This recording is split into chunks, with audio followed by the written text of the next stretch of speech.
Morning students, BSc second year Hindi plus English medium. आज की class में हम अपना जो टॉपिक चल रहा है लेड और सिल्वर सिस्टम का, उसी में एक सब टॉपिक है जिसमें हमने देखा था कि मैंने आपको जो फेज डायग्राम है उसमें कुछ पॉइंट्स दिखाए थे MRT, वो क्या थे उसको हम समझेंगे और वो पॉइंट्स क्यों बने थे उसका भी मैं रीजन बताऊंगी। देखिए कर्व जो था, दोनों जो कर्व बने थे जिसमें कि हमने कहा था कि प्योर, एक में तो लेड था दूसरे में सिल्वर था, ठीक है। और देखिए सबसे पहले तो ये कंटीन्यूअस लेक्चर नहीं है, डायग्राम मुझे दोबारा से ड्रॉ करना पड़ेगा, तो मैं रफली एक डायग्राम फटाफट से बना देती हूँ ताकि मैं समझा सकूँ कि मैं क्या चीज़ कहना चाह रही हूँ।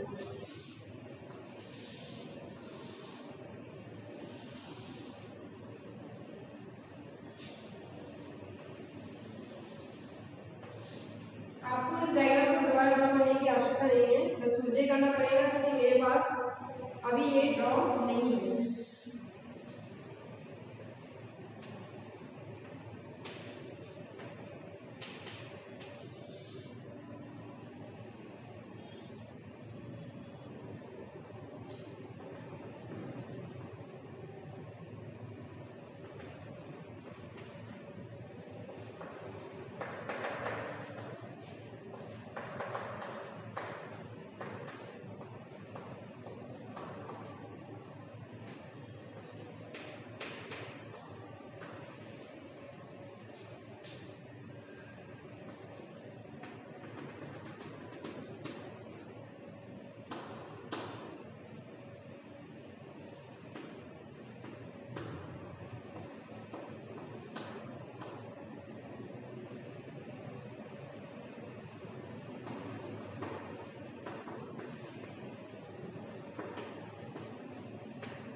मैंने एक डायग्राम बना दिया है, ज्यादा डिटेलिंग मैं यहाँ पे नहीं कर रही हूँ क्योंकि ये डायग्राम आप ऑलरेडी ड्रॉ कर चुके हैं, ठीक है। तो यहाँ पर है लिक्विड प्लस सॉलिड Ag, ठीक है। सबसे पहले देखिए यहाँ पर हमने एक डायग्राम कंसीडर कर लिया है, ये एक केस डायग्राम है PBAG सिस्टम का, ठीक है। साइड का कुछ पोर्शन कैमरे में नजर नहीं आ रहा है, होपफुली आपके पास ये पुराना डायग्राम होगा तो आप उसमें देख लें। देखिए यहाँ पर मैंने आपको कहा था जो सिस्टम है उसमें दो साइड्स आपको नजर आ रही है, ए और बी जो पॉइंट्स हैं वो डिनोट करते हैं फ्रीजिंग पॉइंट। फर्स्टली ए तो डिनोट करता है फ्रीजिंग पॉइंट लेड का, बीबी का, जबकि ए डिनोट करता है, बी डिनोट करता है फ्रीजिंग पॉइंट सिल्वर का, ठीक है। सबसे पहले जब पीबी में सिल्वर की कुछ मात्रा डाली जाएगी तो जो इसका फ्रीजिंग पॉइंट है वो डिक्रीज होना शुरू होगा और वो पॉइंट पे पहुंच जाएगा, ठीक है। जैसे जैसे यहाँ पर सिल्वर की मात्रा जो है 2.6 हो जाएगी, जो कंपोजिशन है उसमें सिल्वर 2.6% हो जाएगा, तब यहाँ पर पॉइंट ओ आएगा। इसी तरह से बी में जब लेड को ऐड किया जाता है, बी मतलब यानी बी पॉइंट पे है सिल्वर, प्योर सिल्वर, जिसमें हम लेड को ऐड करेंगे तो उसका फ्रीजिंग पॉइंट डिक्रीज होगा और पॉइंट ऊपर आके मिलेगा, मर्ज हो जाएगा, ठीक है। ये चीज हम पढ़ चुके हैं। ए और बी दोनों जो है वो फ्रीजिंग पॉइंट है रेस्पेक्टिवली, ए जो है लेड का फ्रीजिंग पॉइंट है जबकि जो बी है सिल्वर का फ्रीजिंग पॉइंट है। इसके अलावा ए कर्व डिनोट कर रहा है यहाँ पर decrease in freezing point by the addition of silver in PB. Similarly curve BO denote कर रहा है decrease in freezing point of silver by addition of PB in silver, ठीक है। इसके अलावा ओ के बारे में आपको बताया था, ओ एक यूटेक्टिक पॉइंट है जहां पर दोनों कर्व एओ कर्व और बीओ कर्व आके मिलते हैं, ठीक है। इस पॉइंट पर तीन फेजेस इक्विलिब्रियम में हैं। सबसे पहले है सॉलिड बीबी, सॉलिड एजी और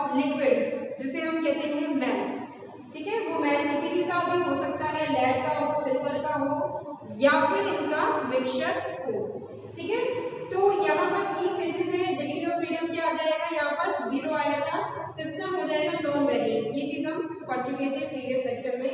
इसके अलावा मैंने आपको बताया था ओ पॉइंट पे जो टेम्परेचर है 303 डिग्री सेल्सियस, इसे कहते हैं यूटेक्टिक टेम्परेचर।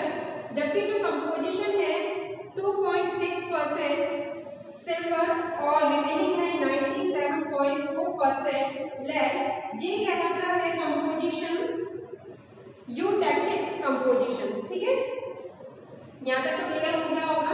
इसके बाद हमने एरियाज पढ़े थे। एरिया में सबसे पहला एरिया आया था AOC एरिया।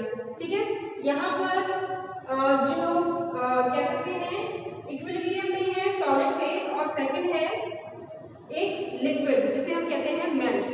ठीक है, इसके अलावा दूसरा एरिया जो है BOD, यहाँ पर सॉलिड सिल्वर है और मेल्ट में है लिक्विड। ठीक है, आप अपने प्रीवियस पेज में देख सकते हैं, मैंने यही चीजें बताई हैं। 2 तरह के लिक्विड है, एक तो है सॉलिड सिल्वर और एक है मेल्ट। चाहे वो ऊपर से ले लें या फिर यहाँ से ले लें, लिक्विड है। ठीक है, वो आपस में मिक्स हो सकता है। और मैंने आपको ये चीज भी बताई थी, जो लेड और सिल्वर सिस्टम है वो इस तरह के सिस्टम है जहां पर एक रिएक्शन के बाद नया कंपाउंड का फॉर्मेशन नहीं होता, जस्ट लिक्विड स्टेट से ये सॉलिड स्टेट में कन्वर्ट हो जाता है। और जो सॉलिड स्टेट में कन्वर्ट होने के बाद हमें एक कह सकते हैं कि एक सॉलिड मिला, वो एक जस्ट मिक्सचर है इन दोनों ही एलिमेंट्स का, लेड और सिल्वर का। कोई नई चीज हमें यहाँ पर नहीं मिलेगी। ठीक है, अब इसके बाद देखिए मैंने आपको बताया था ये 2 एरिया तो हो गए। इसके अलावा 2 एरिया और है जो कि है AOB के ऊपर का एरिया, जिसमें सिर्फ लिक्विड एग्जिस्ट कर रहा है, जो कि है मेल्ट। ठीक है, either it is a melt of lead और अ मेल्ट ऑफ सिल्वर। ठीक है, मिक्सचर है एक तरह से।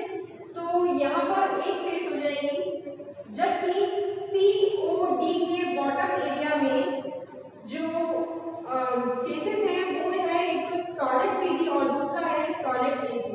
अब यहाँ पे देखिए मैंने आपको लिखवाया था कि यहाँ पर फेस की वैल्यू 2 है। ठीक है, करेक्ट 2 है।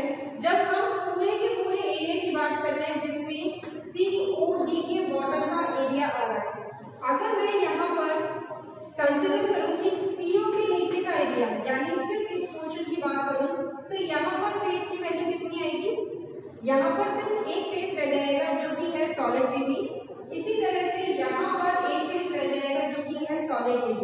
ठीक है, तो यहाँ इस चीज में कंफ्यूज ना होना, क्योंकि यहाँ पर ये कुछ बुक्स में जो ये वाला जो एरिया है COD, उसको भी फर्दर डिवाइड करके भी दिखाया हुआ है।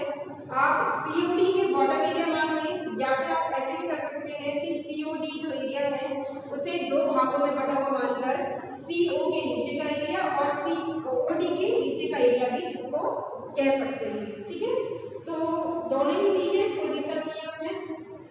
अब नेक्स्ट जो हमारा टॉपिक है इसी के अंदर,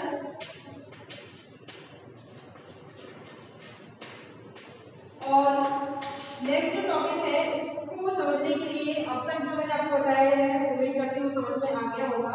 देखिए अब यहाँ पे एक पॉइंट आपको शो हो रहा होगा, आर्क पॉइंट, जो कि है BOD एरिया में।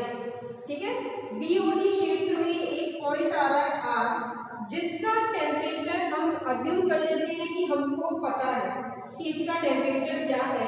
तो इस टेम्परेचर पर हम बता सकते हैं कि जो सिस्टम है उसमें कंपोजिशन क्या होगा, किस मात्रा में सिल्वर मौजूद होगा और किस मात्रा में लेड मौजूद होगा। ठीक है, और ये जो पॉइंट है अगर हमें कहीं और भी मिलता है उसका हमें टेम्परेचर बताओ, यानी मैं यहाँ पे इन शॉर्ट ये कहना चाह रही हूँ, अगर इस क्षेत्र में कोई बिंदु है जिसका ताप हमें ज्ञात है, तो उस ताप पर हम संगठन ज्ञात कर सकते हैं।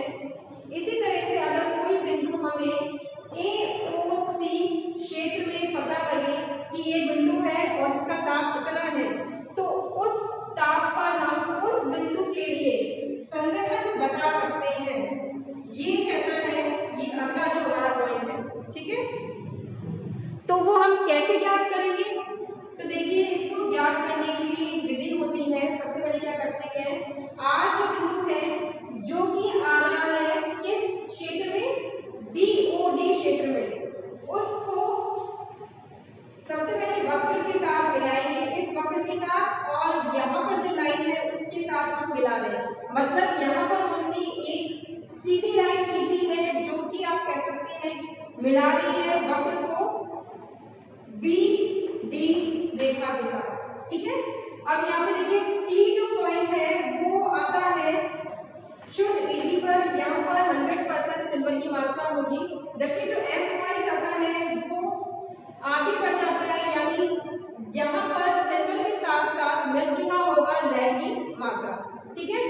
तो सबसे पहले देखिए आर जो बिंदु है उससे हमें नीचे एन पॉइंट भी लेके आना है, इस तरह से हमने एक टी बना दिया है।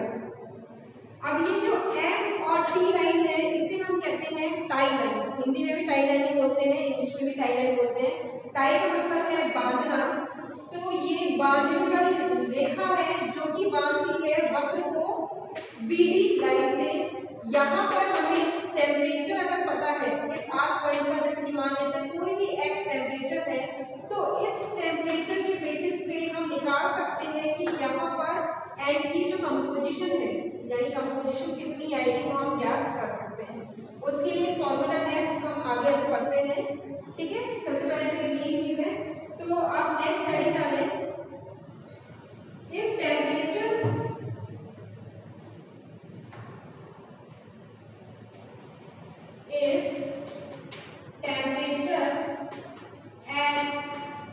at any point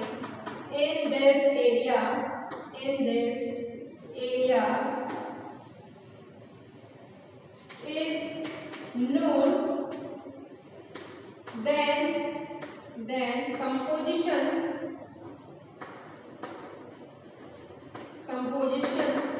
can be find out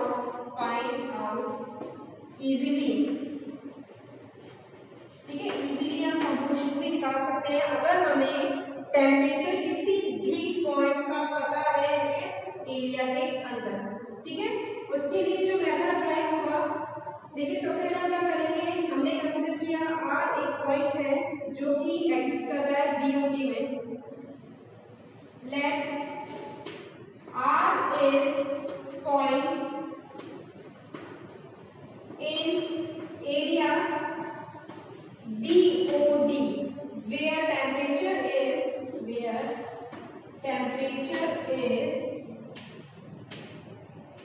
T यहाँ पर हमने अज्यूम कर ली कि टेम्परेचर है। In order to calculate composition of solid and liquid at this temperature, in order to calculate composition of PV and AG in this point, draw horizontal line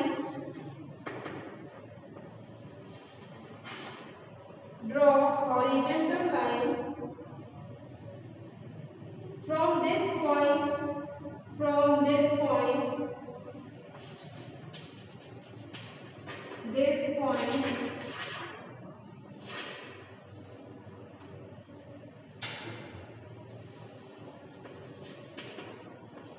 which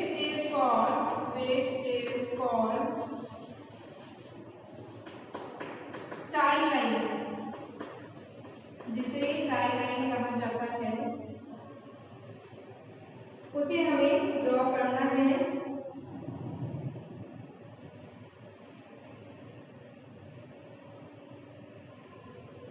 आगे देखिए T R M is tie line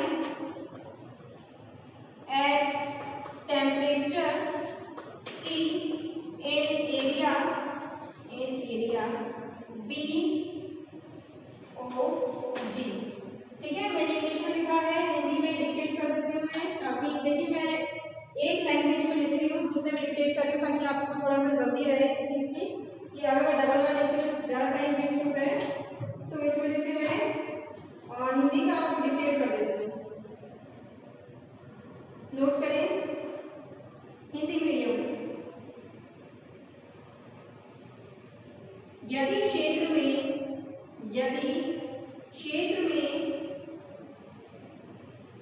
किसी बिंदु पर, यदि क्षेत्र में किसी बिंदु पर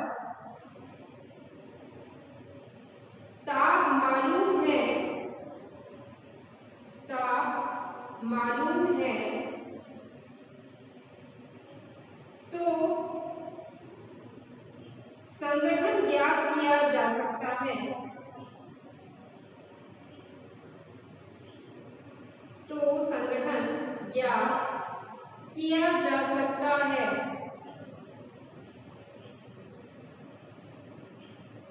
लाइन चेंज करें। माना बीओडी क्षेत्र में बिंदु R, माना बीओडी क्षेत्र में बिंदु R है, जिसका ताप T है। माना बीओडी क्षेत्र में बिंदु R है, जिसका ताप T है।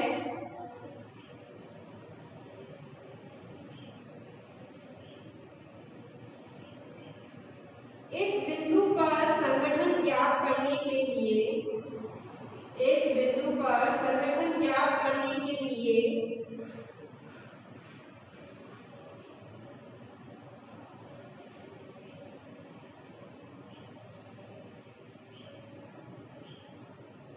आर बिंदु से एक क्षैतिज रेखा, आर बिंदु से एक क्षैतिज रेखा एमटी खींचते हैं, एमटी खींचते हैं, जिसे टाई रेखा कहा जाता है, जिसे टाई रेखा कहा जाता है।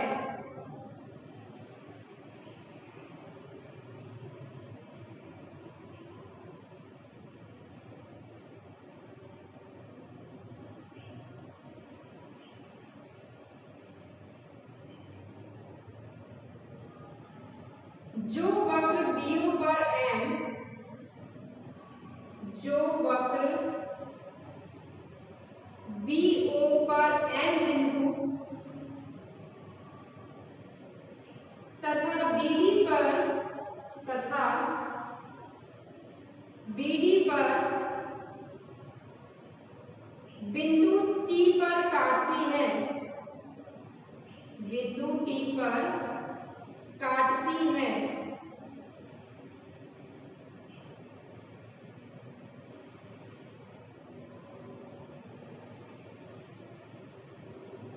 ठीक है। तो इस तरह से देखिए हमारे पास ये चीज तो पता लगी, टाई लाइन हमने खींची है, आर जो पॉइंट है उसका हमें टेम्परेचर पता है, हमने अज्यूम कर लिया कि उसका जो टेम्परेचर है वो है टेम्परेचर T, ठीक है। और T पॉइंट आ रहा है BD लाइन पर, जबकि BO लाइन पर आ रहा है M पॉइंट। क्लियर।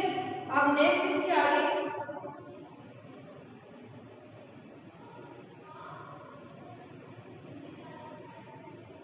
अच्छा एक चीज मैं यहाँ पर आपको बताना चाहूंगी,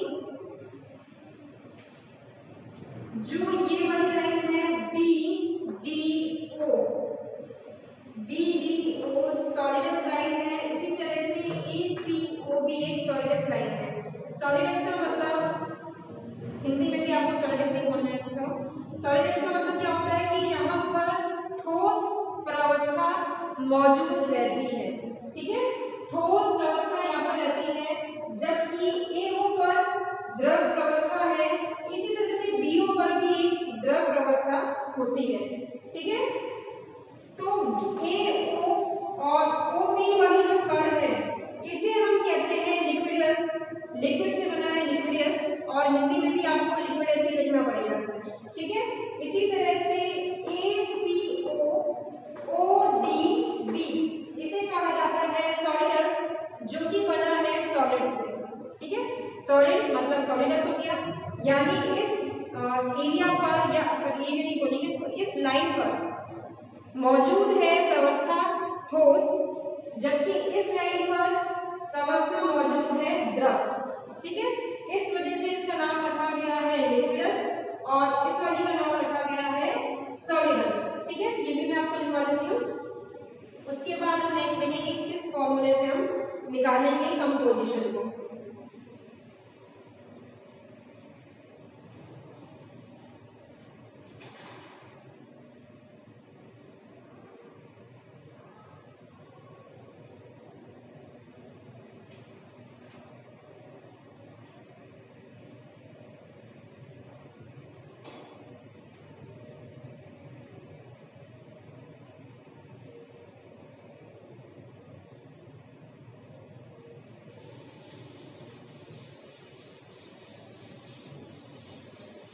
नेक्स्ट आगे देखें द रेशियो ऑफ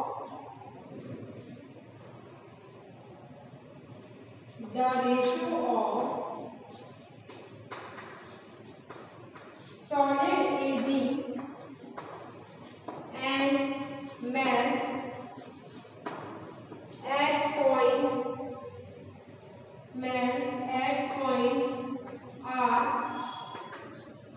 is, देखिए सबसे पहले सॉलिड Ag लिख दिया हमने, नीचे आ गया मेल्ट में ऑब्वियस है कि सिर्फ सिल्वर नहीं होगा, उसमें लेड की भी कुछ मात्रा आ जाएगी। तो यहाँ पर सबसे पहले तो लिखिए Rm, फिर आएगा Rm और Rt। ये है फॉर्मूला जिससे निकाला जाता है कंपोजिशन। ठीक है, वैसे देखिए जनरल में हम क्या करेंगे, यहाँ पर ग्राफ देखकर आइडिया लगाएंगे कि यहाँ पर क्या क्या कंडीशन हो सकती है।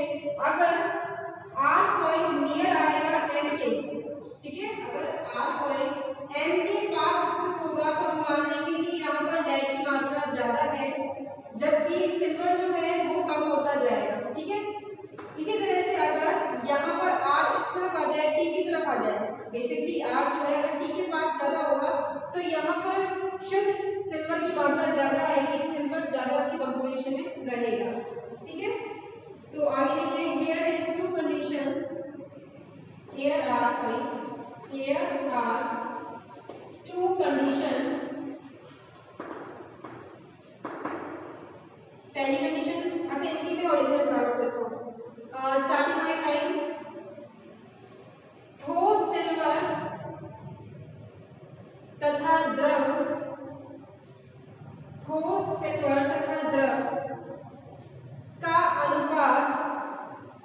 का अनुपात बिंदु R पर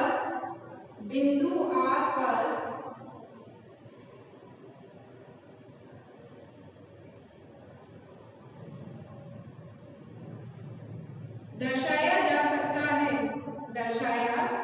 जा सकता है। ठीक है, तो यहाँ पर आप फॉर्मूला लिखें ठोस Ag, हिंदी में लिखना है आपको ठोस Ag, नीचे आप लिखेंगे द्रव Rm/Rt। ठीक है, ये हिंदी में आपको लिखना है। यहाँ पर दो स्थिति हो सकती है, यहाँ पर दो स्थिति हो सकती है।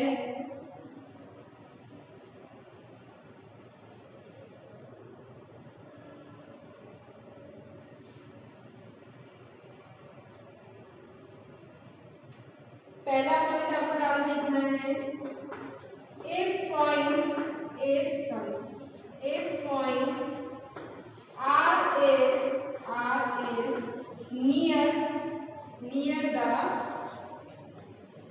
R is near the point M, ठीक है, M के पास होगा। तो यहाँ पर देखिए सिल्वर में ज्यादा मात्रा में लेड होगा, एक चीज निकल के आती है। दूसरा, अगर ये M के पास होगा तो यहाँ पर द्रव की मात्रा, लिक्विड की मात्रा ज्यादा होगी ठोस की तुलना में। क्यों? क्योंकि जैसे मैंने बताया कि BO कण जो है उसे लिक्विडस कहा जाता है, क्योंकि ये जो कण है उसमें लिक्विड मौजूद होता है। इसी तरह से AO जो वक्र है इसे भी लिक्विडस कहा जाता है, जबकि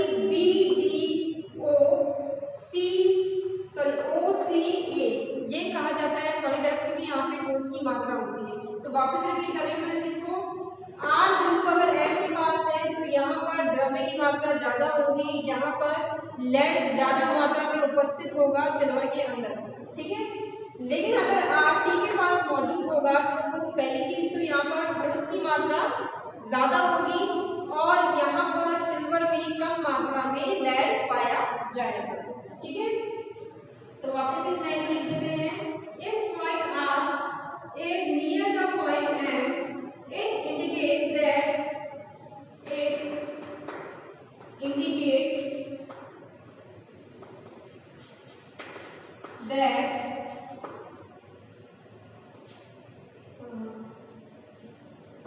melt is more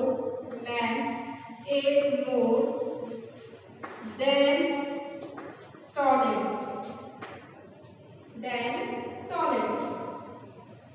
हिंदी में लिखें, यदि बिंदु R बिंदु M के निकट है, यदि बिंदु R बिंदु M के निकट है, तो यह दर्शाता है कि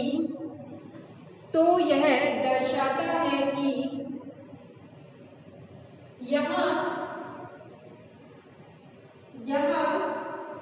द्रव की मात्रा ठोस से ज्यादा है, तो यहाँ द्रव की मात्रा ठोस से ज्यादा है।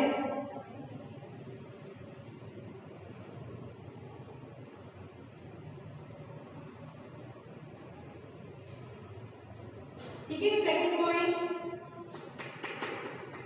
if point R is near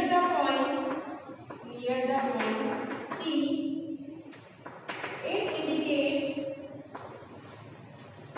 it indicates that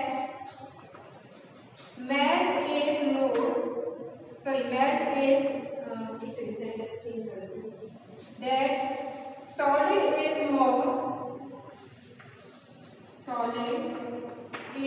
more than mass। क्यों? क्योंकि ये वाला जो R पॉइंट है अगर T के पास होगा तो वो सॉलिडस होता जाएगा, सॉलिडस के पास आ जाएगा, सॉलिड यहाँ पर मौजूद है तो ये खुद भी सॉलिड के नियर होगा, लिक्विड की मात्रा यहाँ पर कम हो जाएगी।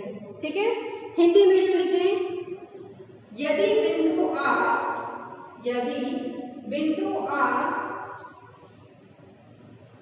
बिंदु T के निकट है, तो यह दर्शाता है कि यहाँ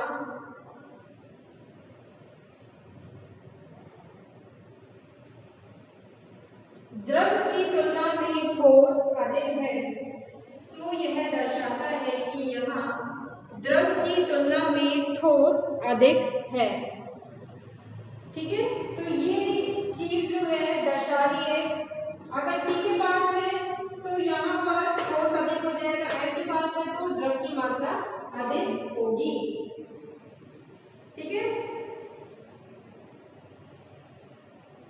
अब ये जो लाइन मैंने आपको बताई है कि मैंने आपसे कहा कि बिंदु जो R है वो हमने कंसीडर किया है कि BOD के अंदर है, इसी तरह का बिंदु मैं इस वाले क्षेत्र में भी ले सकती थी और सेम इसी मेथड से हम यहाँ पर भी ज्ञात कर सकते हैं कि ठोस की मात्रा अधिक आएगी या फिर द्रव की मात्रा अधिक आएगी।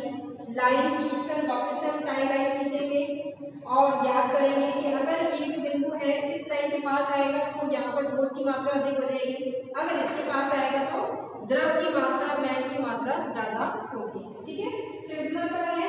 अभी नेक्स्ट जो हमारा टॉपिक है वो है जिसमें हम देखेंगे कि जो लेड है उसमें से सिल्वर को कैसे निकाला जाता है, पृथक किया जाता है, डीसिल्वरिफिकेशन ऑफ लेड नेक्स्ट टॉपिक है हमारा, और हिंदी में इसे बोलते हैं लेड का विरजतीकरण। ठीक है, विरजतीकरण यानी रजत जो है, सिल्वर जो है उसको रिमूव कैसे किया जाता है लेड से, तो वो भी एक सेपरेट टॉपिक है, उसको हम नेक्स्ट देखते हैं। आप इसे नोट करें।